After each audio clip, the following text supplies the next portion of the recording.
உலகெங்கும் தமிழின் புகழை பரப்பும் தமிழருவி ஜெர்மனி வானொலி நிலையத்தாருக்கும் வானொலி ரசிகர்களுக்கும் தஞ்சை அமுத சித்ராவின் இனிய தமிழ் வணக்கம்.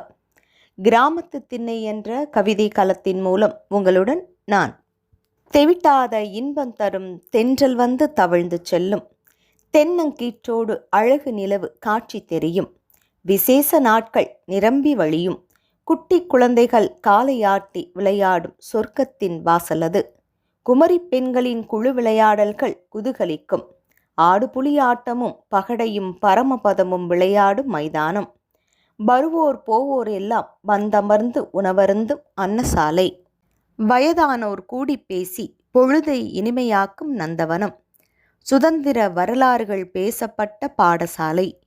வழிப்போக்கர்களுக்கு எல்லாம் நீர்மோர் தரும் தண்ணீர் பந்தல்.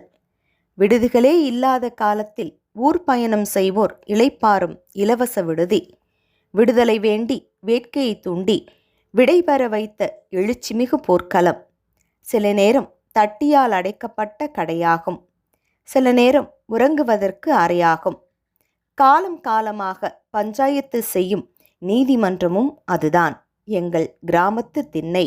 இன்று திண்ணைகள் இல்லை. திண்ணைகள் இருந்ததாக அடையாளம் மட்டும் கண்காட்சியில் படங்களாய் பார்க்க படிக்க மட்டும். இப்போது அதை கவிதைகளாய் பேச வைத்த ஜெர்மனி தமிழருவி வானொலி நிலையத்தாருக்கும் என்னை ஊக்கப்படுத்திய அஜிதா அம்மையார் மற்றும் என் தோழி சித்ரா கிருஷ்ணன் ஆகியோருக்கு நன்றியை தெரிவித்துக் கொள்கின்றேன். நன்றி, வணக்கம். இந்த கிராமத்து திண்ணை என்ற கவிதை 26/7/2022 அன்று ஜெர்மனி தமிழருவி வானொலி நிலையத்தில் ஒளிபரப்பு செய்யப்பட்டது.